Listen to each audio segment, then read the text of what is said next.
योगा जिस अलग अलग किस्मों में बट गया है उससे क्या लाभ हो रहे हैं और क्या हानि। पहली बात तो यह है कि योगा शब्द है ही नहीं। योग का मतलब होता है युज धातु, संस्कृत से बना हुआ योग। मेरे को 20 किलो घटाना है और योगा से घटाना है। धारणा भी यही है कि योगा करना है क्योंकि वेट लॉस करना है। आज मैंने 1 घंटा योगा किया और 2 घंटा भर भर के खाना खाया तो कुछ भी नहीं होगा। क्रिया योगा को आप इतना महत्व देते हैं और दूसरी तरफ जब हम देखते हैं कि गली खूंचे का योगा, अगर किसी को इसका साइंस का पता नहीं और योग कर रहे हैं तो किसी को हार्ट अटैक भी आ सकती है, मर भी सकता है इसमें। ये समझाना चाहूँगा कि लोग योगा मतलब समझते हैं ऐसे कुछ पोस्चर लिए, ऐसे कोई बैठे या कोई पतला फिजिकल एक्शन की मतलब योग नहीं है। लोगों को लगता है मैंने योग किया तो मेरे सारी बीमारियाँ चली गई। When you need a doctor, you need a doctor. Card आ गया कि चलो सीरियल में देखा, किताबों में पढ़ा और उसको कॉपी करने की कोशिश की, गलत बात है। का आपने रुद्राक्ष धारण किया है। रुद्राक्ष को लेकर ना जितने भी लोग होते हैं उनको होता है हम रुद्राक्ष धारण कर ले। तो रुद्राक्ष आखिर है क्या? रुद्राक्ष में एक मैग्नेटिक फोर्स होता है, उसका साइंस है। कौन सा रुद्राक्ष किसको पहनना चाहिए, कहाँ पे स्पर्श होना चाहिए, उससे क्या लाभ होगा, नाड़ी से कैसे, ये एक साइंस है। स्पिरिचुअलिटी और रिलीजन कितने जुड़े हुए हैं या कितने अलग हैं? Spirituality to understand yourself. तो सांस बोलती नहीं है कि मैं हिंदू की हूँ या मुसलमान की हूँ या क्रिश्चियन की हूँ। ब्रह्म मुहूर्त क्या है और इसमें उठने के क्या फायदे? आजकल के बच्चों को देखें तो एनर्जी लेवल्स जो हैं वो एकदम गिरे। बच्चे ऐसे चल रहे होते हैं। आजकल चीज़ें आसान हो गई हैं पर ज़िंदगी मुश्किल हो गई। बुरा नहीं मानना, इसके लिए सिर्फ मैं बच्चों को जिम्मेदार नहीं कहूँगा, पेरेंट्स इक्वली जिम्मेदार हैं। कपड़े का शौकीन, ऐसा हीरो टाइप, मालूम नहीं मुझे क्या शब्द इस्तेमाल करना है, और सडनली एक क्षण में सन्यासी बनता है। इंक्विजिटिव माइंड कहता था कि भगवान बड़ा है कि ये चीज़ बड़ी है। मैं भगवान को मानता था बचपन से, तो बोले ये अगर बड़ा है, मेरे अंदर भगवान है, ये मुझे कन्फर्म है। ये सारे सवाल लेकर मेरा मिल के मैंने घर छोड़ा था। योगा से ही होगा, पर कब, क्यों, कहाँ, कैसे? आज हमारे साथ हैं सद्गुरु योगीराज डॉक्टर मंगेश दा। योगा तो है लेकिन योग असल है। सबसे पहले हम आपसे ये जानना चाहते हैं कि योगा जिस अलग अलग किस्मों में बट गया है उससे क्या लाभ हो रहे हैं और क्या हानि हो रही है? हाँ। दुनिया की, लोगों की और ख़ास तौर पर बच्चों की। पहली बात तो यह है कि योगा शब्द है ही नहीं। योग शब्द है। योग का मतलब होता है युज धातु, संस्कृत से बना हुआ योग। अच्छा। योग का मतलब होता है मिलाप होना, जोड़ना, ये योग होता है। तो ये तो हमारे हजारों सालों से हमारे स्क्रिप्ट्स में लिखा हुआ है कि योग है। हमारे रामायण में उसका उल्लेख है, महाभारत में उसके बारे में योग होता है। तो योग कहाँ तक, हर जगह पे आज आपका हमारा मिलना वो भी तो योग है ना। आज के कैलेंडर में वो लिखा हुआ था, तो ना आप टाल सकती थी ना मैं टाल सकता था। लेकिन योग शब्द जो एक आध्यात्मिक, मानसिक, ये जो युति जो है हमारी, और इसकी युति के साथ में मानसिक, शारीरिक, ये तीनों का मिलाप जब भी होता है तो ये सर्व स्वास्थ्यपूर्ण योग माना जाता है। आपने सवाल पूछा मुझे कि अलग अलग नाम आते हैं, तो नाम ठीक है।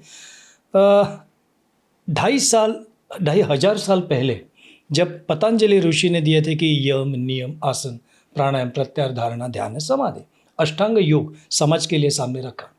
अब इस योग के जरिए उन्होंने दिखाया था कि एक बंदिष्ट ऐसा जो योग है जिसके बहिरांग में क्या है, अंतरंग में क्या है, अरे बहुत ही बेहतरीन ढंग से उसको लाया था। उसके पहले योगा था। हाँ। तो ऐसा क्या था कि ऋषि पतंजलि ने ये अष्टांग योग सामने रखा, क्योंकि उसके पहले बुद्धिज्म आया, उसके पहले जैनिज्म था। योग तो था ही। हाँ।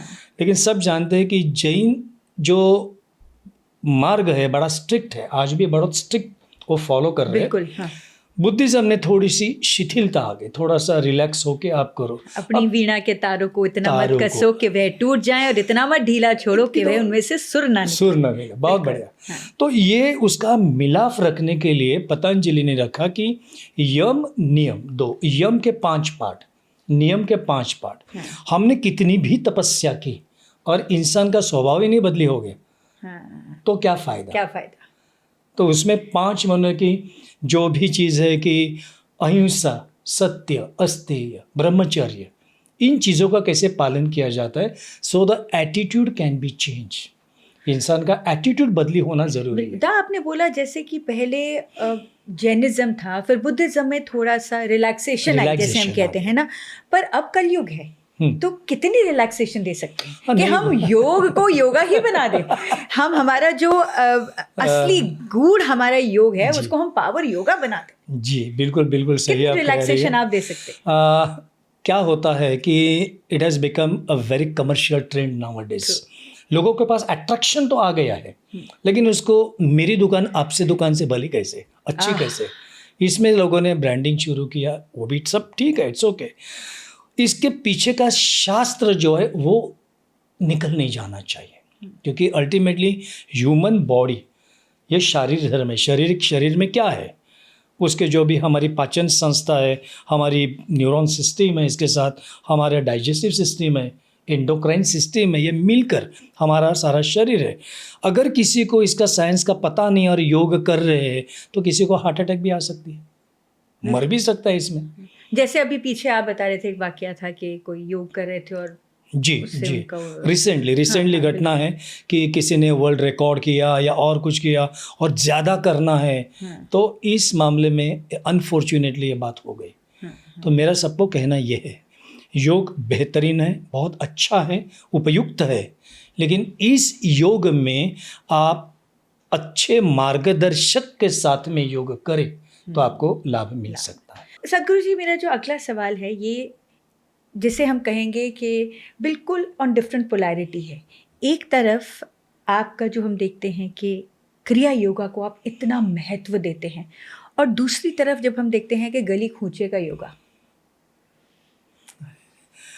मेरे मुंह से बोलना सही नहीं है, क्योंकि क्या है, क्रिया योग का बहुत फ़र्क है। क्रिया योग है क्या, पहली बात तो क्रिया योग में 5 फोल्ड जो है, ये है क्रिया हठ योग, क्रिया मंत्र योग, क्रिया कुंडलिनी प्राणायाम, क्रिया भक्ति योग। ये मिक्सचर है सारी चीज़ों का, जिसके अंदर फिजिकल एक्शन है। हाँ। मैं आपको ये समझाना चाहूँगा कि लोग योगा मतलब समझते हैं ऐसे कुछ पोस्चर लिए, ऐसे कोई बैठे या कोई पतला फिजिकल हो एक्शन की मतलब योग है, नहीं है। तो योग के अंदर आंतरिक शुद्धि भी है, प्राणायाम भी है, ध्यान धारणा भी है, ये लोग समझते नहीं। तो फिजिकल फिटनेस समझने के लिए चलो एनर्जी की मूवमेंट हमारे शरीर से बहनी चाहिए। जहाँ समझो मेरा कंधा दर्द कर रहा है तो शायद यहाँ से एनर्जी बह नहीं रही है, तो मैं कंधे की कुछ एक्सरसाइज करके अगर मैं इसकी एनर्जी वापस लेवलाइज करूँ तो बराबर है। नी का है जैसे बैक का है। दूसरी बात, एक मिसअंडरस्टैंडिंग होती है, जैसे आपने सवाल में पूछा कि लोगों को लगता है मैंने योग किया तो मेरे सारी बीमारियाँ चली गई। When you need a doctor, you need a doctor. Prevention can be taken before that. ये बहुत एक थीन पतली लाइन है, ये लोग समझते नहीं। रीज़न बोलता हूँ मैं आपको। किसी एक को पहले से स्लिप डिस्क है, फ्रैक्चर है हाथ को, हाँ। और हमने कहा मैं योगा करता हूँ और मैं आपकी फ्रैक्चर निकाल देता हूँ, तो ये गलतफहमी है।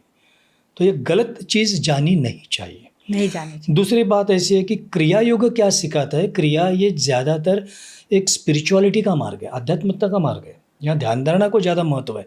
यहाँ पर हमारे क्रिया कुंडलिनी प्राणायाम का ज़्यादा महत्व है कि एक सांस लेते हैं उसके ऊपर जैसे नियंत्रण इंसान रखता है, उस एक नियंत्रण से आदमी कितने गहराई में उस जगह पे पहुँच सकता है, उस दिशा में जा सकता है, ये उसका शास्त्र है।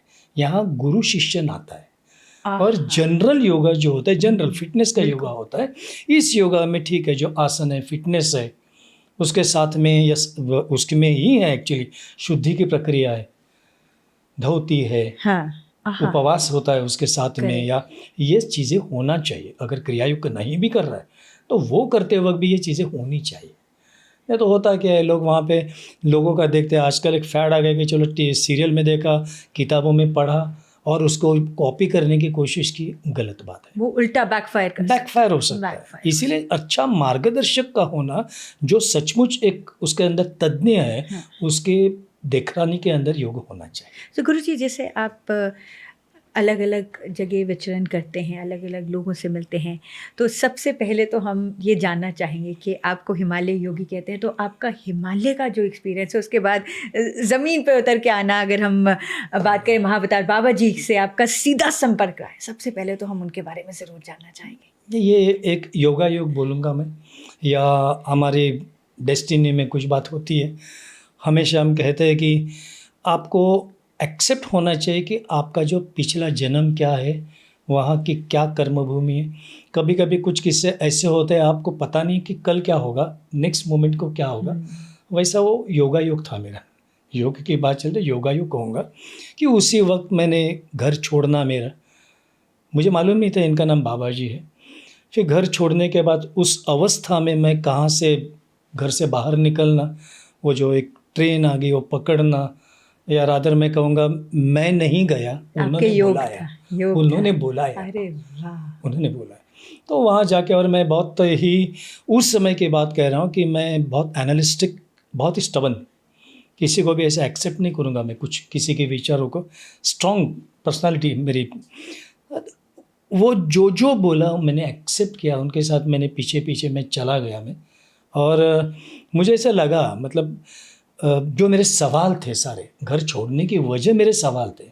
जिस परिवार से मैं आया हूँ वहाँ पे कर्मकांड इतने होते थे, बहुत सारे कर्मकांड होते थे। वहाँ पर ये पूजा चल रही है, वो पूजा चल रही है, उपास तपास चल रहे। हर बार मैं देखता था कि घर भरा हुआ है। मेरे जैसे बच्चों को जब भूख लगती है तभी 5 बजे 6 बजे खाना खाने को मिलता था। और मैं बहुत ही रिगरस एक्सरसाइज करने वाला लड़का था। तो मैं पूछता था मैं कि ये भगवान को आप प्रसाद देते हैं, क्या ज़रूरी है क्या? हमको दो पहले। कौन से भगवान ने बोला है कि बच्चों को भूखा रख के आप मुझे खाना दो? तो वहाँ से बचपन की बात है। तो वहाँ से करते करते करते सारे जो किसी ने जवाब शायद नहीं दिया, तो हम घर छोड़ चले गए। वो दिशा जो थी वो हमें गुरुजी ने दी कि आपने जो जन्म लिया है, तो ये जन्म आपने अपना लिया हुआ है, ये जन्म आपका है। इस जन्म में जो चीज़ें हैं आपको सारी ढूंढनी है, अनुभव के लिए आपने लिया। तो हर इंसान की इस भूमि में कुछ ना कुछ रोल है। फिर उसके बाद जैसे साधना शुरू की, क्रिया योग तो हम पहले से ही जानते थे कि क्रिया योग क्या है। तो हम जानते थे कि हमें भी क्रिया योग सीखने को मिलेगा, लेकिन आसानी से नहीं मिला।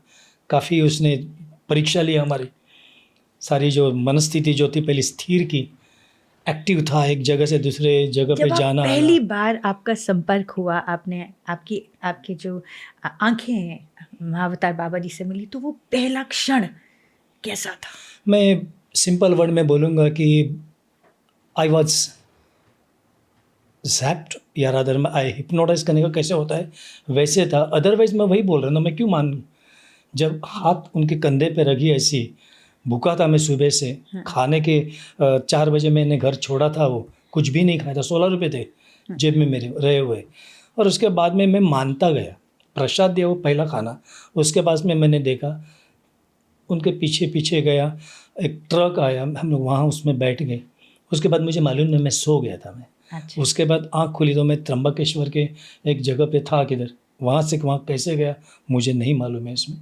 और उसके बाद वहाँ कुछ दिन रहने के बाद में हमारी जर्नी शुरुआत हो गई। लेकिन वो बोलते नहीं थे। मैंने एक तभी देखा था कि बहुत साइलेंट इशारे होते थे, आगे बढ़ो। 1-2 बार डिफरेंस ऑफ ओपिनियन भी हो गई, ये भी मैं कह रहा हूँ। अच्छा। जिस जगह पे मैं बंगाल के एक विलेज में था, वहाँ पे सारे अघोरी लोग थे वहाँ पे। और वहाँ तो मैं रहा हूँ। और मैंने बोला भी था, इसके लिए मैंने घर नहीं छोड़ा। ये सब इनसे मैं नहीं डरता हूँ, मुझे किसी चीज़ का डर नहीं है, लेकिन ये मेरा जवाब नहीं है। तो उन्होंने ऐसे खाली हाथ दिखाया था।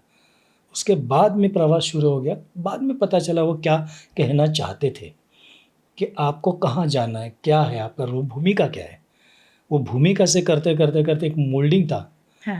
और उसके बाद सरेंडर था, शरणागत जिसको कहते हैं कि आई अलाउ जो है आपको, वो होता गया। गुरुजी, मैं जब से आप यहाँ पर आए हैं, मेरा एक बहुत मन है आपसे पूछने का। आपने रुद्राक्ष धारण किया है जी। पहले तो हमें इसके बारे में बताएं। और रुद्राक्ष को लेकर ना जितने भी लोग होते हैं उनको होता है हम रुद्राक्ष धारण कर ले। तो रुद्राक्ष आखिर है क्या? रुद्र का अक्ष मतलब शिव जी की आंखों से जो बूंदे गिरी, उससे रुद्राक्ष का झाड़ पौधा तैयार हो गया। इसके फल होते हैं, उसके अंदर निकालने के बाद रुद्राक्ष मिलता है। अलग अलग होते हैं, एक मुखी होता है, द्विमुखी होता है, 8 मुखी होता है, 21 लेवल तक जाते हैं। ये जो है ये गौरी शंकर है। पहली बात मैं कहूँगा कि रुद्राक्ष में एक मैग्नेटिक फोर्स होता है, उसका साइंस है। कौन सा रुद्राक्ष किसको पहनना चाहिए, कहाँ पे स्पर्श होना चाहिए, उससे क्या लाभ होगा, नाड़ी से कैसे, ये एक साइंस है।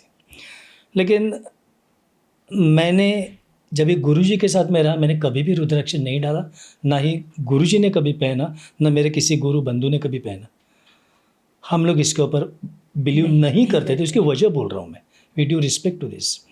गुरुजी का कहना था कि ये सारी जो चीज़ें होती है, ये जो एनर्जी हो, ये मैग्नेटिक एनर्जी है। इसका मतलब होता है you need to recharge this again and again. आपका शरीर ही इतना भौतिक बना हुआ है, अच्छा आप इसी को चार्ज रखो। और हम तो जब भी मैं गुरुजी के साथ गया था तो क्लाइमेटिक कंडीशन वहाँ की -25-26 डिग्री थी। मुझे उसकी भी डर नहीं था उसका मुझे, क्योंकि मैं वहाँ पहले से मैं माउंटेनियरिंग करने वाला आदमी हूँ। मैंने कांचनजुंगा की है, तो मुझे उससे कोई फ़र्क नहीं था। लेकिन मैंने कपड़े मांगे थे अच्छे, क्योंकि जो कपड़े से गए थे उन्होंने हालांकि मुझे उल्टा के कपड़े निकाले मेरे। एक लंगोटी के साथ कैसे रहना है, how to generate the heat, how to reduce the heat, ये उसका साइंस था। इसका अभ्यास हमने शुरू किया था, तो स्वभाव ही बदली हो गया। जो एक कपड़े का शौकीन, ऐसा हीरो टाइप, मालूम नहीं मुझे क्या शब्द इस्तेमाल करना है, और सडनली एक क्षण में सन्यासी बनता है। तो सन्यासी के जो हमारे नियम होते हैं, ये हमें पालन करने थे। वो करते करते करते कैसे साल गुजर गए पता नहीं चला। आजकल जिस तरह से अलग अलग हर तरह से हम बेसिकली हर किसी का एक व्यू पॉइंट हो चुका है, और हम हर चीज़ को एक जिसे कहते हैं ना घाचा माचा कर देते हैं, राइट। तो मैं एक ज़रूर पूछना चाहूँगी कि स्पिरिचुअलिटी और रिलीजन कितने जुड़े हुए हैं या कितने अलग हैं? तो इसमें लोगों को क्या लगता है कि धर्म हम लोगों ने क्रिएट किया है अपने जो लोगों को एक संभालने के लिए विचारधारा के साथ में। स्पिरिचुअलिटी क्या है? तो spirituality to understand yourself, मैं खुद को कैसे समझूं। तो ब्रीथ के बारे में, अगर एक ब्रीथ जो मैंने लिया और एक ब्रीथ मैंने जो छोड़ा, इसके बीच में स्पिरिचुअलिटी है। तो सांस बोलती नहीं है कि मैं हिंदू की हूँ या मुसलमान की हूँ या क्रिश्चियन की हूँ, बोलती नहीं। ये सब यूनिवर्सल ब्रह्मांड जो है ये सबका है, स्पिरिचुअलिटी उसके साथ में। गुरुजी, कितना बेहतरीन आपने एक्सप्लेनेशन दिया है कि एक ब्रेथ छोड़ा और एक ब्रेथ जो लिया, उसके बीच में स्पिरिचुअलिटी है, उसके बीच में लाइफ, स्पिरिचुअलिटी, सब कुछ उसी के अंदर है। बिल्कुल, जीना मरना सब वहीं आ जाता है। मैं और कुछ कहूँगा कि व्हाट इज स्पिरिचुअलिटी, कि लोग चमत्कार के पीछे जाते हैं आजकल। स्पिरिचुअलिटी मतलब कुछ और, ये चमत्कार वो चमत्कार। ऊपर वाले ने जो खून का एक बूंद तैयार किया है, उसी के साथ में पूरा लाइफ है, उसी से जो पूरा शरीर, पूरा ह्यूमन बॉडी बनती है, ये सबसे बड़ा चमत्कार है। बिल्कुल। अब देखिए अपना जो इस सिस्टम है शरीर का, कितने कम जगह पे उन्होंने अपने इंटेस्टाइन को पैक करके रखा है, ब्रेन को कहाँ पे पैक किया है, सारी रचना देखो कितनी सिस्टमेटिक की है। हाँ, इससे बेहतर आर्किटेक्ट कोई हो ही नहीं सकता, डिज़ाइनर कोई हो ही नहीं सकता है। ये तो आपने बहुत बहुत ही बेहतरीन बात कही। गुरुजी, अब हम ये जानना चाहेंगे कि आजकल वही, जैसे मैंने बोला कि हर चीज़ को हमने मिक्स एंड मैच कर दिया है, अपनी कन्वीनियंस के अकॉर्डिंगली कन्वर्ट कर दिया है, कन्वर्टेड एज पर अ कन्वीनियंस। तो एक और ऐसा अक्षर है, एक ऐसा वर्ड है जिसको हम करना चाहते हैं और नहीं कर पाते, इसलिए और ज़्यादा टेंशन में हो जाते हैं, वो है मेडिटेशन। बेसिकली क्या मेडिटेशन की टेंशन नहीं यार, मेडिटेशन की टेंशन। मेडिटेशन का अर्थ क्या है? पहली बात, मेडिटेशन का अर्थ होता है निरीक्षण करना। To observe without reacting anything is meditation. तो इसमें मैं सारी चीज़ें ऑब्जर्व कर रहा हूँ मैं, और उसको रजिस्टर्ड कर रहा हूँ, तो मैं मेडिटेशन कर रहा हूँ। तो मैं तो कहीं ऐसी मुद्रा में नहीं बैठा, ऐसा तो बैठा ही नहीं मैं। तो मेडिटेशन दो तरह के होते हैं। एक होता है एक्टिव मेडिटेशन, और आंखें बंद करके जो ट्रेडिशनल बैठते हैं वो है पैसिव मेडिटेशन। एक्टिव मेडिटेशन में दिक्कत ये आती है कि सुबह से शाम तक आपकी आंखें खुली है, आपके 5 सेंसेस जागे, लेकिन फिर भी एंड ऑफ द डे आपको याद ही नहीं आता है कि आपने क्या देखा, क्या सुना, आपने कोई भी। तो कितना परसेंटेज है? तो हार्डली 7-8% है। तो तभी मतलब आप जागरूक अवस्था में थी ही नहीं। क्यों? क्योंकि Conscious mind आपने नहीं था। रजिस्टर्ड नहीं किया। आपका रिकॉर्डिंग है यहाँ पे। मैं आपको पूछना, मैंने शुरुआत कहाँ से की, मेरा पहला सवाल कौन सा था, मैंने क्या बोल रहा हूँ, मुझे याद है, क्योंकि मैं I am behind my thoughts. मैं जब बोल रहा हूँ, कभी मैं देख रहा हूँ यहाँ पे या उनके या कहीं पर भी जाके, तो आदत जब आप डालने की शुरुआत करती है कि हर जगह पे मैं मौजूद हूँ। ब्रश कर रही है तभी आपका ध्यान होता है अभी आज कितने बाथरूम में बात के लिए कभी जाना है, बात ले रहे थे भी सोचे आज ब्रेकफास्ट क्या करना है, ब्रेकफास्ट के टाइम पे टीवी चल रहा है, न्यूज़पेपर पढ़ रहे हैं, तो नाइदर हियर नॉर देयर। और हम उल्टा सिखाते हैं माइंडफुलनेस। आप ब्रश कर रहे हैं, भले 2 मिनट का है तो दांतों से बातें करो ना, ब्रश से बातें करो ना। माय डियर ब्रश कितना सेक्रीफाइस कर रहा है, मैं क्लीन कर रहा हूँ। Hello my dear paste. हमको लगता है कि मैं मैकेनिकल बोल रहा हूँ, नहीं मैकेनिकल नहीं बोल रहा हूँ, बिल्कुल मेरा 100% वहाँ अटेंशन है। फिर उसके बाद मैं मुस्कान देता हूँ अच्छी सी और बोलता बस यही मुस्कान मेरी एंड तक टिकनी चाहिए। खुद भी हंसूंगा, सबको हंसाऊंगा, प्लेजेंट मूड में रहूँगा। ठीक है। बात लेते वक्त जल तत्व है, जल तत्व के साथ हमारी इतनी सारी हजारों देव देवता हैं, उसको मैं रिस्पेक्ट दूंगा कि इतने सारे टैब में से इतना ही पानी मेरे पास आया है, थैंक यू। मुझे बाहर से मैं क्लीन कर रहा हूँ डेली, हर क्षण अंदर से मेरा शुद्धिकरण मुझे करना है। इंसान हूँ मैं, तो मैं वहाँ मौजूद हूँ। शरीर के एक एक स्पर्श मैं करता हूँ, वहाँ पे साबुन लगाते वक्त देखता हूँ तो मुझे महसूस होना चाहिए कि ये मेरा शरीर है, पवित्र शरीर है मेरा परमात्मा इसके अंदर रहता है, इसको डैमेज कैसे करूँ मैं। और इस तरह से हर जगह पर मैं हूँ तो मेरी सोच रिफाइंड बन जाती है। बिल्कुल, मतलब सचमुच। बिल्कुल सही। अदरवाइज क्या होता है, ऑफिस से निकले, घर में भी ऑफिस के बारे में बोल रहे हैं, कंटिन्यूस फोन की बातें चल रही है, नाइदर इधर नॉर उधर। तो ये माइंडलेसनेस हो जाती है। एनर्जी लेवल इतना प्रिजर्व करने के बाद जब आप ये मेडिटेशन को पैसिव बैठ जाते हैं, आपको पता है फोकसिंग कैसे करना है, आप जाएंगे नहीं गलत। मतलब इसमें स्ट्रेस कहाँ है, अच्छा लगता है, एंजॉयबल है, बहुत ही सुंदर है ये meditation. Passive meditation, mindfulness, active meditation. Active meditation अभी मैंने कहा ब्रशिंग द टीथ कर रहा हूँ, मैं वहाँ पर मौजूद हूँ, यहाँ पर कैमरा चल रहा है, वो एक्टिव है, वहाँ पे वो अपना काम कर रहा है, बराबर है, वो एक्टिव है। ज़रा सी गलती हो गई, ये अपना माइक है वो एक्टिव है, सारी चीज़ें हो रही है यहाँ पे, एक्टिवली चल रही है, हम मौजूद है, we are behind in action. Say for example doctor surgery कर रहा है, वो एक्टिव मेडिटेशन कर रहा है, वो फोकस है, उसको क्या करना चाहिए, अभी उसके बाद क्या करना चाहिए। वो एक गलती करता है तो नुकसान हो सकती है। बिल्कुल बिल्कुल बिल्कुल। सारी चीज़ें। खाना बनाते वक्त मेडिटेशन है वो, ज़रा सी गलती हो गई तो ज़्यादा नमक पड़ता है है ना। बिल्कुल बिल्कुल, आपने सही बताया। गुरुजी, एक और ऐसा ही सवाल है जो अक्सर लोग जानना चाहते हैं कि ब्रह्म मुहूर्त क्या है और इसमें उठने के क्या फ़ायदे हैं। ब्रह्म मुहूर्त एक शास्त्रीय व्याख्या है। उस समय पे जो सुबह 3 बजे से लेके 4:30 या जहाँ depend upon the geographical condition अंधेरा होता है, जहाँ आसमान में तारे दिखते हैं, ये ब्रह्म मुहूर्त है। इस समय पे ऑक्सीजन का जो हमारा जो ओजोन, इसकी जो कैपेसिटी थिक होती है, उस समय साधना करने की वजह से हमें सबसे ज़्यादा लाभ मिलता है।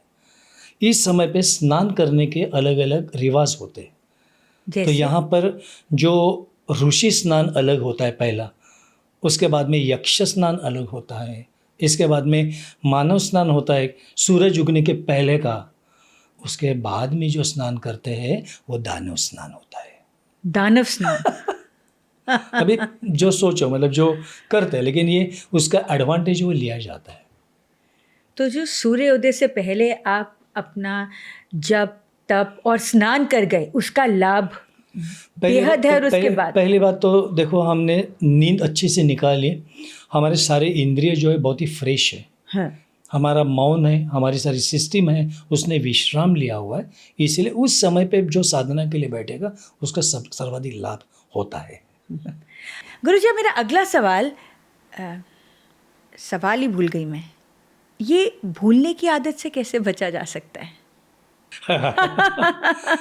आदमी भूलता क्यों है? पहली बात तो आपके जो विचार होते हैं, विचार आते कहाँ से? थोड़ा सा मैं साइंटिफिकली इसके बारे में बताऊंगा। हाँ।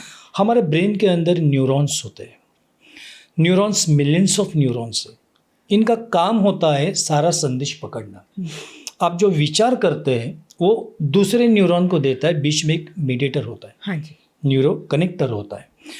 आपने नेगेटिव थॉट लिया, डर का थॉट लिया, कोई भी हाँ। टेंशन वाला थॉट लिया, तो वो थॉट मिलियन दूसरे को देता है, 10,000, 1,00,000 को देगा, तो आपका पूरा माइंड सेटअप जो होता है, आपका सोच है, वो नेगेटिव बन जाती है थॉट।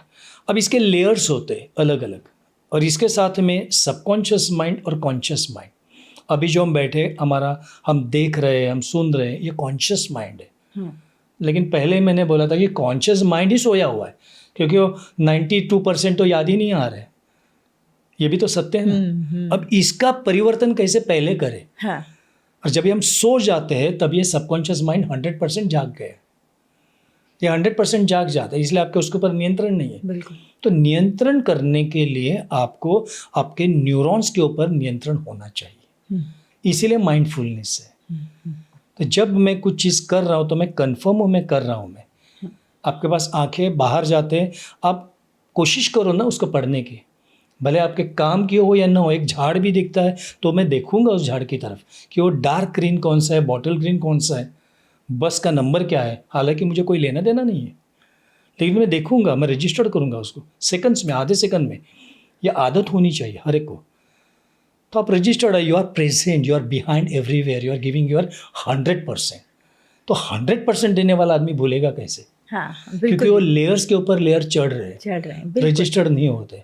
तभी क्या मैं स्टूडेंट्स को हमेशा ये चीज़, अभी जो पहले मैं सिखाता हूँ, सारे स्टूडेंट्स को मैं कहना चाहूँगा इस माध्यम से, जो परीक्षा के लिए बैठते हैं, कॉलेज के लिए बैठते हैं, आप पढ़ाई बहुत अच्छी करते हैं, लेकिन जैसे एग्ज़ाम आते हैं आपको ऐसे पसीने छूटते, डर जाते हैं। तो क्यों होता है? बिकॉज आप जैम हो जाते हैं, वो स्ट्रेसफुल हो जाता है कि अरे मैं भी लिखूं क्या नहीं लिखूं, वो ब्लैंक होता है। तो जिसके लिए एक सिस्टम है, एक सिस्टम है, उस सिस्टम के अंदर पढ़ाई करते वक्त आपको अगर ब्रेन मैपिंग आपने शुरू किया, माइंड मैपिंग शुरू किया, या आपको चीज़ कभी होगी ही नहीं। आपको आध्यात्मिकता यहाँ आती है, स्पिरिचुअलिटी यहाँ आती है। जब भी मैं न्यूरॉन्स की बात कहता हूँ तो ध्यान में रखना कि ये एक मेरा प्रोग्राम है, मैंने एक डिज़ाइन किया हुआ प्रोग्राम है, और इस प्रोग्राम में हमारा जो एक्स्ट्रा सेंसरी परस्पेक्शन ESP, ये कार्यक्रम है मेरा, सब वर्ल्ड वाइड अभी फेमस हो चुका है, कि हम सोचते ही नहीं कि हमारे सिक्स सेंस मतलब क्या है। जितनी आंखें देखती दिख रही है या कानों से हम सुन रहे हैं, तो उसके आगे भी एक हमारी शक्ति है। लोग मुझे सवाल पूछते हैं कि चमत्कार के बारे में, आप हिमालय में थे, काफ़ी कुछ ऐसी चीज़ें होगी, वैसी चीज़ हो गई। हालांकि मैं कोई चमत्कार नहीं करता हूँ, मैं सिखा रहा हूँ, मैं साइंस इसका, कि आपकी जो इंट्यूशन लेवल है आप कितने लेवल तक कर सकते हैं। कभी कभी आप यहाँ बैठे बैठे किसी दुनिया के आदमी कौन सा क्या थॉट चल रहा है या पकड़ सकते हैं। काफ़ी लोग पूछते हैं कि आप हिमालय में एक जगह से दूसरी जगह, नहीं, हम लोग को एरोप्लेन पकड़ के नहीं जाते थे। तो यह कॉस्मिक ट्रैवल है। यहाँ पे किस ढंग से सुवैच समाधि में एक जगह से ट्रांसपोर्ट किया जाता है, यह साइंस है। हालांकि ये सब दिखाना हमने टोटली बंद किया अभी। कि लोगों को स्टन करना, ये मैं नहीं करता हूँ आजकल, लेकिन लोगों ने देखा है, कुछ लोगों ने अनुभव किए है, कुछ लोगों ने, कि उन्होंने देखा कि हवा के अंदर ही हम वहाँ पे कभी लुप्त हो गए। दिखावा नहीं था ये, हम बताने की कोशिश कर रहे थे कि आप अपने लिमिटेशंस में डालते हो। तो लिमिटेशन एक बार तोड़ने की आदत आपने की तो भगवान ने इतना बढ़िया शरीर आपको दिया है, आप उसके आगे जा नहीं रहे, क्योंकि आपका जो एनालाइज करने का दूसरे का जो एक तरीका है, इसी में आप फंस गए। ये वैसा है, वो वैसा है, इसने गलती की, वो देखो बोलते वक्त इसको ये वर्ड्स गलती हो गया, वो वर्ड। स्पिरिचुअलिटी की PhD नहीं करनी है, PhD का अनुभव करना है। तो ये खुद अनुभव, ये क्रिया योग है, खुद करना है, कर्मयोग है सारा ये, और ये करते करते ये सारी बातें होती। तो इसीलिए वो ESP प्रोग्राम हमने लोगों के सामने लाया कि साइंटिफिकली क्या होता है। लोग पूछते हैं आपने हिमालय में साधना की, लेकिन लोगों को बताने के लिए तो हमको रिसर्च करना ही पड़ेगा ना। हमने क्या किया, तो शब्दों में रखने के लिए, प्रैक्टिकल में सामने रखने के लिए ये जो प्रोग्राम्स हमने रखे, उसमें से एक ESP का प्रोग्राम है। अब यहाँ पर एक और बात करते हैं। अब आपने स्टूडेंट्स की बात करी, तो स्टूडेंट्स से भी रिलेटेड है आजकल। ख़ास तौर पर अगर हम आजकल के बच्चों को देखें तो एनर्जी लेवल्स जो हैं वो एकदम गिरे हुए बच्चे ऐसे चल रहे होते हैं। वो जो अगर हम पुराने काल की बात करें या हमारे दादा परदादाओं की बात करें तो वो इतने एनर्जेटिक होते थे, भागते फिरते थे। आजकल चीज़ें आसान हो गई हैं पर ज़िंदगी मुश्किल हो गई है और एनर्जी लेवल्स का तो पता ही नहीं। हाँ, क्योंकि पुराने दादा पर जो हमारे थे उनका खान पान भी तो अच्छा था ना। हाँ, वो क्या खाते थे। आज के बच्चे जो है वो जंक फूड खाते हैं। बिल्कुल जंक फूड खाते वक्त कंटिन्यूस उनका मोबाइल चलता रहता है। मोबाइल के ऊपर एक के बाद फिल्में चलती रहती हैं, बराबर है। हाँ, तो ब्रेन की जो लेयर्स होते हैं इसके 4 घटक होते हैं। हमारी जो ब्रेन की जो फ्रीक्वेंसी होती है साइंस की, इससे लेयर्स होते हैं। भले हम बीटा लेवल में है लेकिन हम उसके साथ इतने अट्रैक्ट हो जाते हैं हम लोग कि हम बस उसी में उनकी बॉडी लैंग्वेज देखो, कंधे जो आपने बोले, क्योंकि वो आईपैड लैपटॉप वो गिरे हुए, उनका बटक बैलेंस ही नहीं, शोल्डर बैलेंस ही नहीं है। फिजिकल बॉडी को देखेंगे पोस्चर से तो लगेंगे कि वो बूढ़े बन गए। बिल्कुल सच बात है। हाँ, पर गुरुजी अब यहाँ पर जो मुझे लगता है हर जो पेरेंट है, हर माँ बाप ये जानना चाहेंगे कि पता बच्चों को भी है लेकिन वो बात ही नहीं सुनते। सीधे सिंपल बात बोल रहा हूँ मैं, जिम्मेदार दोनों हैं। बुरा नहीं मानना, इसके लिए सिर्फ मैं बच्चों को जिम्मेदार नहीं कहूँगा, पेरेंट्स इक्वली जिम्मेदार हैं। दोनों पेरेंट्स नौकरी के लिए जाते हैं, बुरा नहीं मानना, वापस बोल रहा हूँ मैं। नौकरी के करके घर पे जैसे पहुँच जाते हैं, उनके पास थोड़ा ही समय होता है घर में। वो थोड़ा समय होने के बाद में वो कुछ टीवी देखने की कोशिश करते हैं या बोलने की, इसमें बच्चे कुछ पूछने को आते हैं तो उनके हाथ में एक मोबाइल देता है, ज़रा तू खेलते रहे।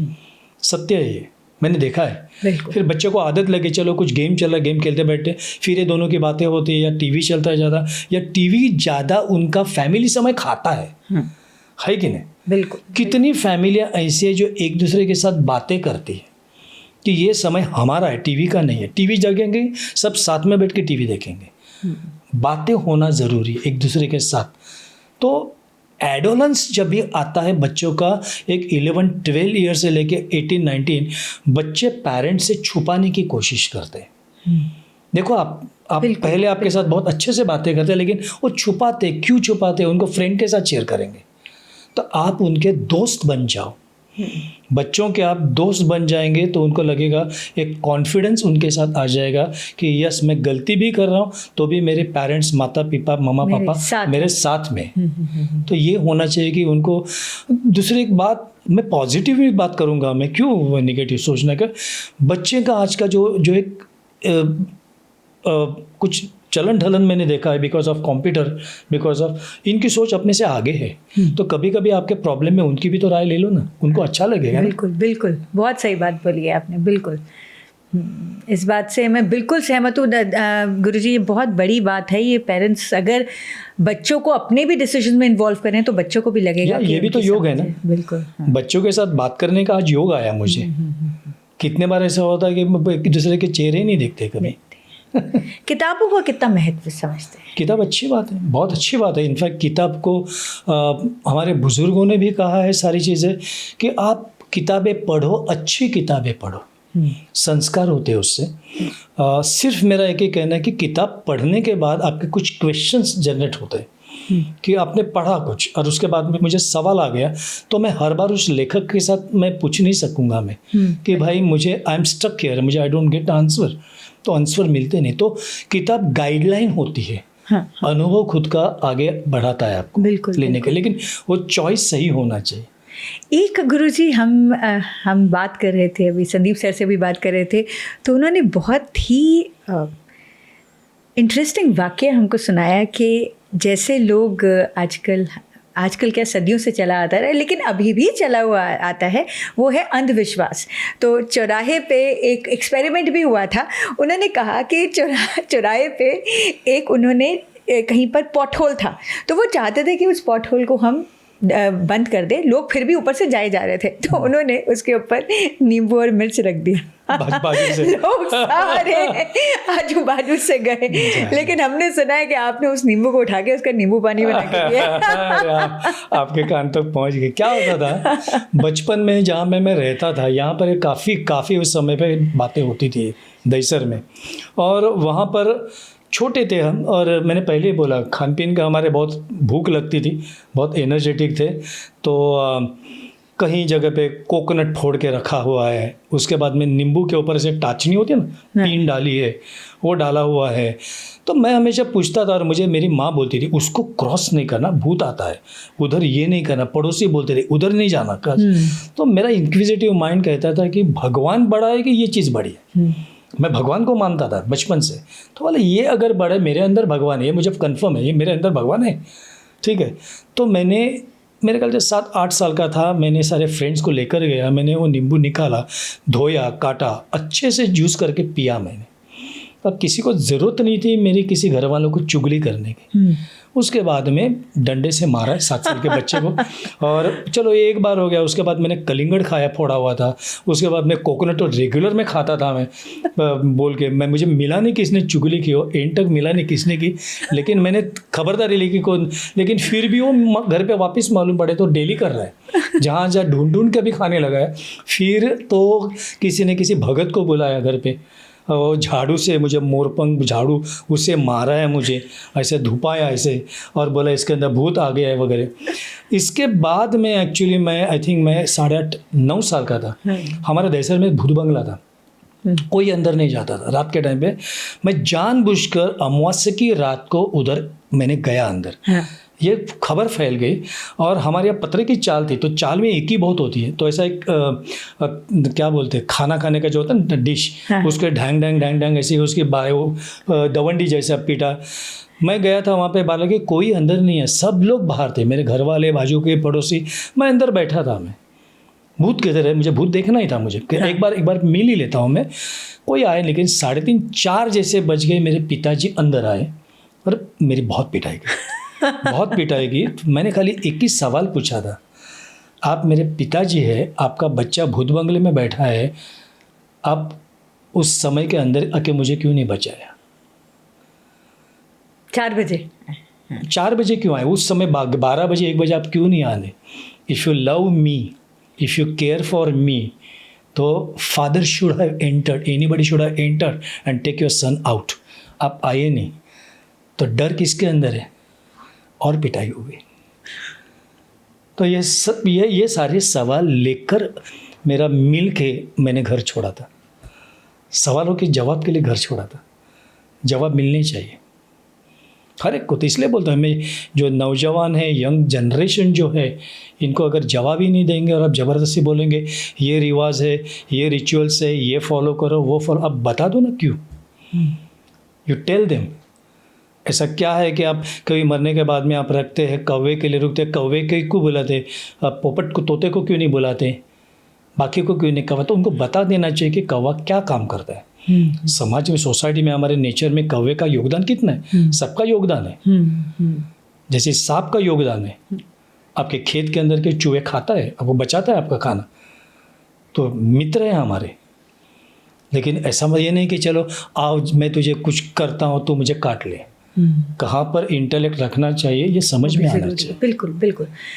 मेरे को 20 किलो घटाना है और योगा से घटाना है, ये इस तरह के आपको भी लोग सवाल पूछते होंगे, और एक जनरल धारणा भी यही है कि योगा करना है क्योंकि वेट लॉस करना है।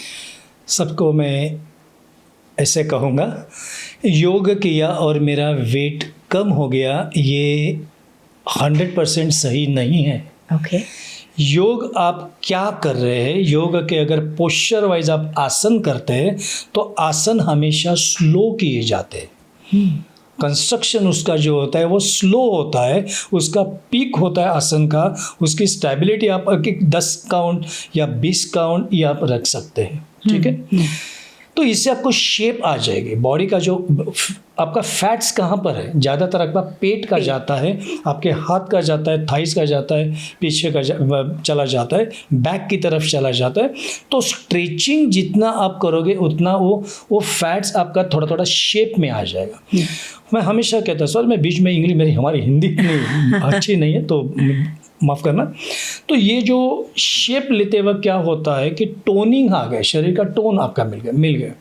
लेकिन अगर आप कार्डियक के एक्सरसाइजेस करते योगा के साथ में, कि कार्डियक में अगर आपका जितना भी एक मेटाबॉलिज्म, आपका जितना फास्ट हो जाएगा। हाँ। जैसे कि लोगों को लगता है कि वॉक लेने से मेरा वेट कम हो जाएगा, नहीं, तो वॉक उसका साइंस है।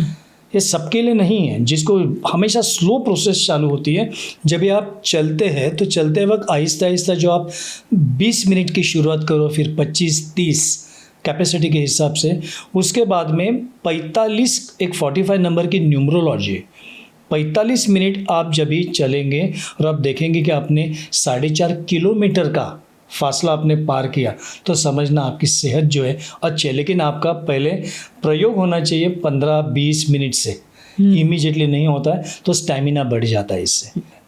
उसी तरह योग के जो आसन कंस्ट्रक्ट करने के पहले जो उस एरिया के एक्सरसाइजेस होते हैं, उसका रिपीटेशन आप करोगे तो आपका एनर्जी बर्न होता है। तो जितना एनर्जी आपका का ये बर्न होने शुरुआत हो गई, उतना आपका वेट लॉस शुरू हो गया। लेकिन इसके साथ में आज मैंने 1 घंटा योगा किया और 2 घंटा भर भर के खाना खाया तो कुछ भी नहीं होगा, क्योंकि ये जुबान बड़ी खतरनाक है।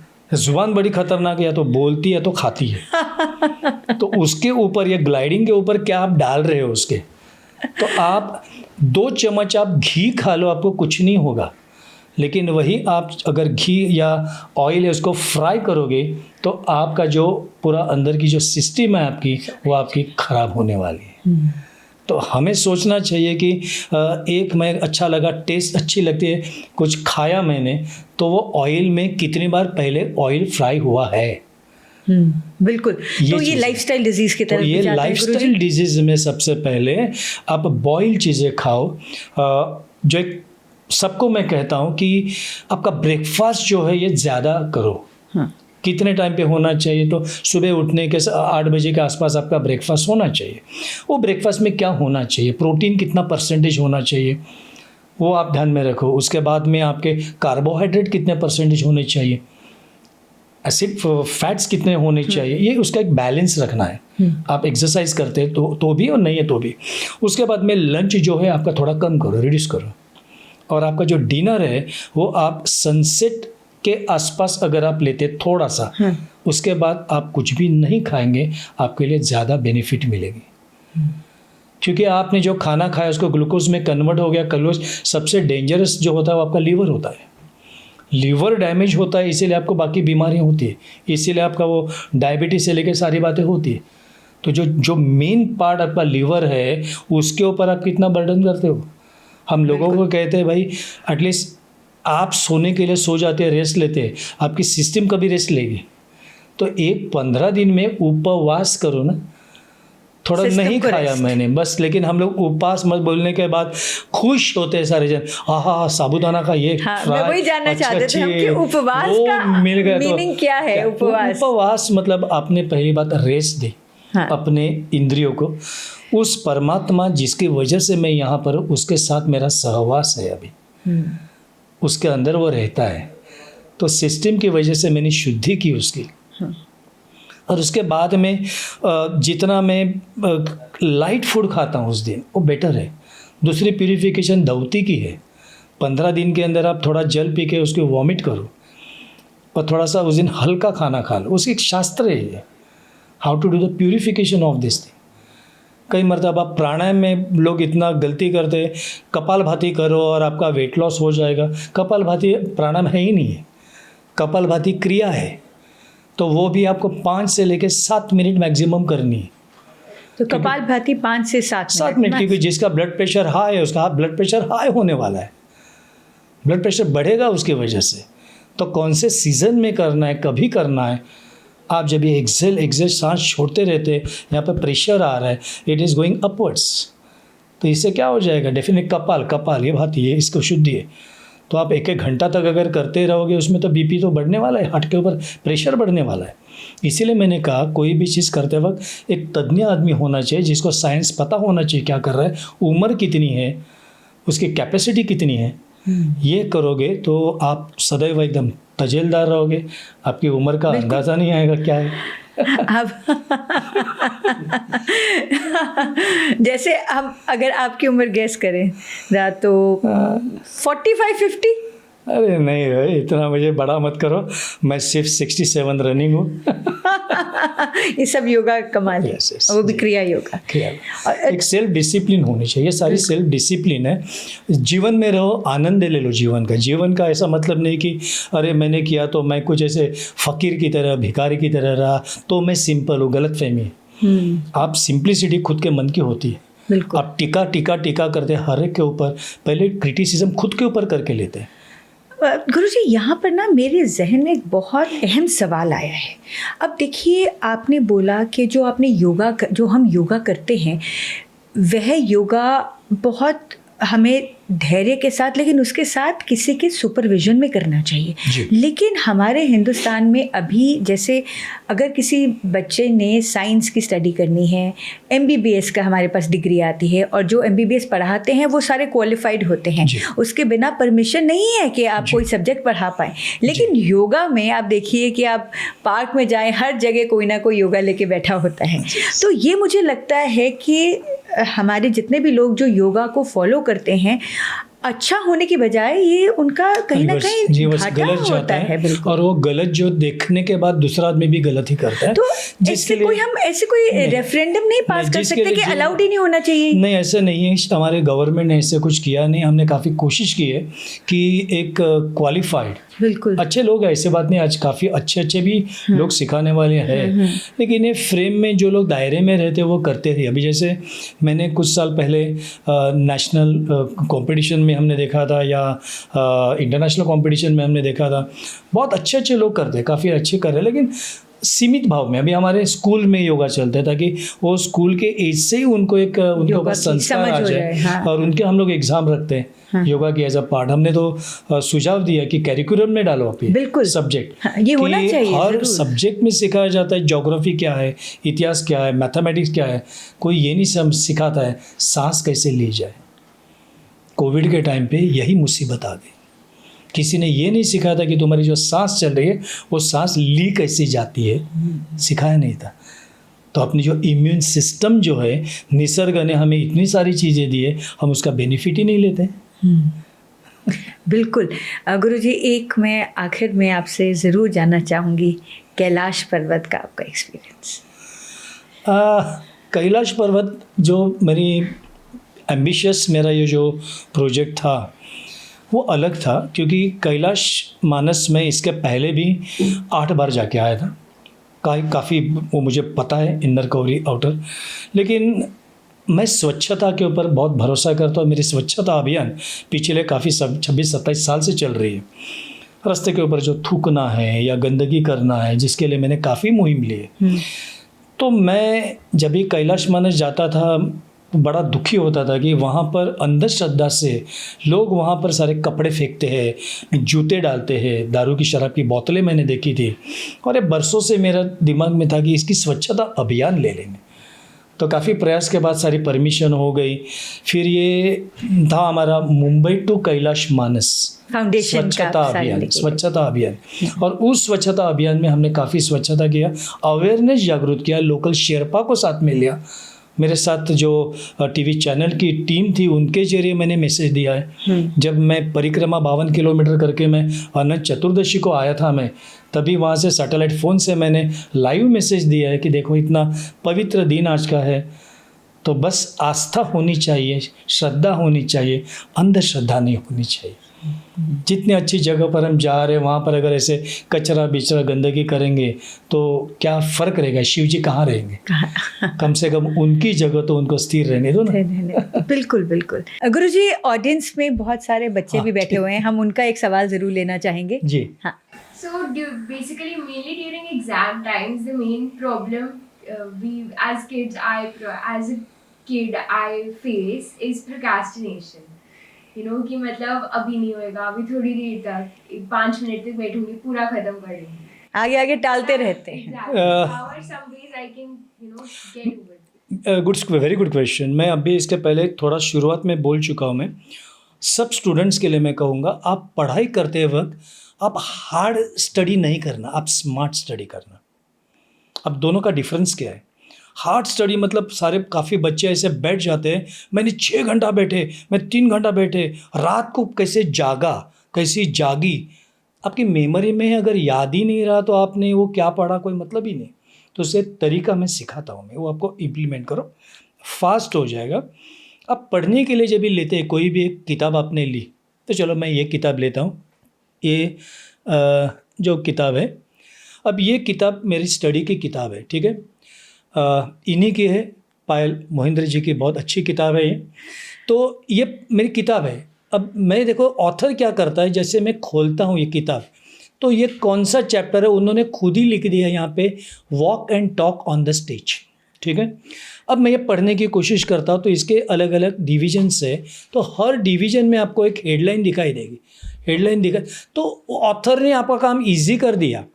ऑथर ने आपका काम इजी कर दिया कि चलो मैं बायोलॉजी पढ़ रही हूँ, या मैं फिज़िक्स पढ़ रहा हूँ, या मैं कोई भी चीज़ पढ़ रहा हूँ केमिस्ट्री की, तो टाइटल कौन सा होता है, उसका सबटाइटल कौन सा होता है, तो उतना सबटाइटल में उतना ही एरिया आपको कवर मिल जाता है, ठीक है। आपको क्या करना है, आप उसमें खाली जो की पॉइंट्स है, की है, उसी के ऊपर ध्यान देके आप लिखो और टाइमर के साथ करो। अगर मैंने टाइम लगाया, इस टाइम को मैं बैठा, आपको ज़्यादा पन्ने नहीं करने, 3 या 4 ही पन्ने करने। उसके बाद आंखें बंद करो 1 मिनट के लिए या 1.5 मिनट के लिए, और ये रिकलेक्ट करो मैंने कितना पढ़ा, बस उतने ही पॉइंट्स आप लिखने। फिर उसका एक मैप क्रिएट करो, मैप में जो मेन है उसको कोर में डाल दो, ये है, इससे रिलेटेड इतने इतने सवाल थे, इसको बाजू में रखो, आगे के 4 पन्ने जाओ। फिर आपको पता चलेगा कि एक 30 या 40 मिनट में आपने काफ़ी अच्छा कवरअप किया है, उसका एसेंस जो है आप लिख सकती है, मतलब आपको टॉपिक मालूम पड़ा, ये टॉपिक क्या है आपको मालूम पड़ा, बराबर। अब ये जो राइटर ने जो लिखा है अपने वर्ड्स में, उसको खाली हल्के से लिखना शुरू करो। हल्के से का मतलब है शॉर्ट में। इसमें इंग्लिश आपका ग्रामर वीमर इंपॉर्टेंट नहीं है, ग्रामर को बाजू में रखो, एग्जामिनर खाली देखेगा कि आपको समझ में आया कि नहीं, उतना ही आप रखो। इसका एक डिज़ाइन, एक ट्री क्रिएट करो, ट्री के एक फल दे दो, उसके फूल्स के नाम दे दो, बस हो गई बात। ये आपने अभी अगर समझो एग्ज़ाम के 1 महीना पहले, 2 महीना पहले किया है, आप आगे बढ़ो। इसके बाद कभी भी एक सब्जेक्ट जो है आप कंटिन्यू नहीं करना, क्योंकि आपको 57 मिनट के बाद में आप ब्लैंक होने वाली है, आपको याद नहीं आएगा। साइंस है तो उसको बंद करो, दूसरा किताब ले लो, लेकिन थोड़ा सा एब्सर्ड में सिखाने की कोशिश कर रहा हूँ इस मीडियम के बाद। मेरा अनुभव बोल रहा हूँ मैं। लोग काफ़ी बार इंटरव्यू में मेरे मेमोरी के बारे में पूछते हैं। मैं कोई भी टॉपिक के पहले मैथमेटिकल कैलकुलेशन पहले करता हूँ, जिसका मेरा कोई संबंध नहीं अभी टॉपिक से। मैं ऐसे मैथमेटिक्स लूँगा मैं, और वो 10 मिनट के लिए मैं ऐसा इधर का जो भी मैथ्स का है मिलता है मुझे, इससे मेरा ब्रेन को मैं थोड़ा सा शार्प करता हूँ मैं। उसके बाद हिस्ट्री को हाथ लगाऊंगा। उसके बाद में आप हंसेंगे, हिस्ट्री का सब्जेक्ट सबको कॉम्प्लिकेटेड लगता है, और जितने भी उनके साल है वो मेरे लिए मैथमेटिकल कैलकुलेशन के चैलेंज है। मैं उसका वो करूँगा, उसके साथ आ जाऊँगा, उसके बाद में मैं किसी टॉपिक को टच करूँगा। तो don't get trap into one subject, give a variety to your brain, क्योंकि आपका लेफ्ट का ब्रेन अलग सोच रहा है, राइट का अलग सोच रहा है। और उसके बाद में आपका कंपलसरी 1.5 घंटे के बाद 15 मिनट का ब्रेक होना ज़रूरी है। मस्त रिलैक्स हो जाओ, वॉक ले लो, अच्छे से म्यूज़िक सुनो, कोई भी आपके लाइकिंग की बात करो, फ्रेश हवा में जाओ अपने। Yes absolutely. उसके बाद में देखो, और हमेशा किताब को हाथ लगाते वक्त उसको रिस्पेक्ट दो, respect that what ever subject. और जो सब्जेक्ट आपका सबसे कठिन होता है उसको बोलना, I am with you, you are with me, our companion. यारी करते हैं। घर चला दिया था उसने मैथ्स के एग्जाम के बाद। मैं मजाक करती थी हाँ। इससे कि मैथ्स थोड़ा कमज़ोर है हमारी पूरी फैमिली का। तो मैं इससे मजाक करती थी, आधिरा तेरे मैथ्स के एग्जाम के बाद ना मैथ्स की बुक जला देंगे। उसने सीरियसली ले लिया, वो गई, अरे सुनिए ना, वो गई गिदा, और सुनने वाली बात है, वो गई मंदिर में मैथ्स का पेपर जला दिया। मैंने कहा आधिरा तू जला के आई है, ठीक ठाक जलाया? हाँ।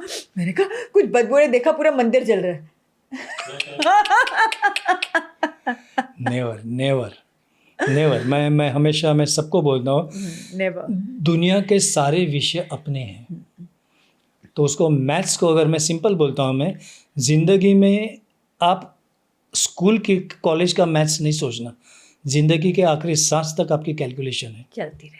बिल्कुल। ये स्पिरिचुअलिटी जो मैंने सिखाई, 1 मिनट में कितना ब्रीथ में लेता हूँ, अगर मैं 26 से 28 लेता हूँ, 32, उसको रिड्यूस करते करते मैं 1 या 2 पे लाता हूँ मैं कैलकुलेशन, तो मेरा ऑक्सीजन कंजम्पशन कितना, मेरा कार्बन डाइऑक्साइड, यही तो वो सत्य है। क्रिया योग का समाधि है क्या? मेरा इनहेलेशन एक्सहेलेशन जब भी एक हो जाता है तभी तो मुझे वो अनुभव होता है। केवल कुंभ कभी लगेगा, तभी लगेगा ना। तो कैलकुलेशन है सारे, ये जिंदगी के कैलकुलेशन है। घड़ी देखते तो भी आपका मैथ चल ही रहा है ना। आप किताबें पढ़ रहे तभी बुक पढ़ रहे, आपका कैलकुलेशन, मैं कौन से पन्ने पे आई हूँ, क्या करूँ, कैलकुलेशन चल रहा है। मैथमेटिक्स जिंदगी के साथ है। इतिहास में मुझे जब भी खराब लगता था स्कूल में, बहुत ख़राब लगता था मुझे, क्यों आया ऐसे करके, तो मेरे टीचर ने बहुत अच्छा बोला था मुझे कहा था ये इतिहास नहीं होता था तो आप नहीं होते थे। इतिहास cannot be change but you can create your own history by your own creation. यहाँ लग गया, इधर घुस गया वो बात। You create a history by your own work.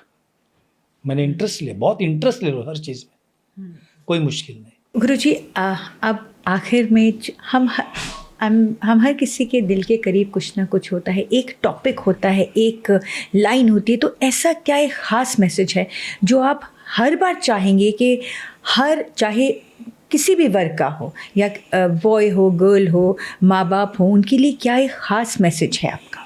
मैं सबको एक बात कहूँगा कि हम हर एक जन हर एक रोल लेकर आए हैं यहाँ पे।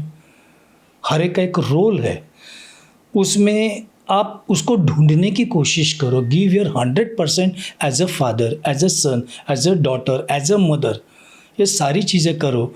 लेकिन यहाँ पे सबसे बड़ा रोल कोई किसी का है तो है स्त्री का है। स्त्री का रोल सबसे बड़ा है, इसकी इज्जत करो, रिस्पेक्ट करो। जिस क्रिया योग में मैं हूँ, शिवजी को मिलने के लिए पहले पार्वती को प्रणाम किया जाता है, नाम उसका लिया जाता है। हम राम का नाम लेने के पहले सीता राम बोलते हैं। हम इस भूमि में हम रहते हैं, तो ये आदर आपके अंदर होना चाहिए, क्योंकि स्त्री और पुरुष अलग नहीं है, दोनों मिल के ही हम सब है। ये हमारा स्वरूप है। इसीलिए प्रैक्टिस निस्वार्थ प्रेम, निस्वार्थ क्षमाशीलता। आप कोई भूल नहीं सकते। You cannot forget anything, but by giving forgiveness you can proceed ahead. Love any way you are doing it, don't do it conditionally, it should be unconditionally. Guruji, आज जिस तरह की हमने टॉपिक्स पे बात करी और उसके जिस एक आपने नया नज़रिया हम सबको दिया, इसके लिए बहुत बहुत शुक्रिया। थैंक यू वेरी मच बुलाने के लिए, मौका देने के लिए। हरिओम। Thank you.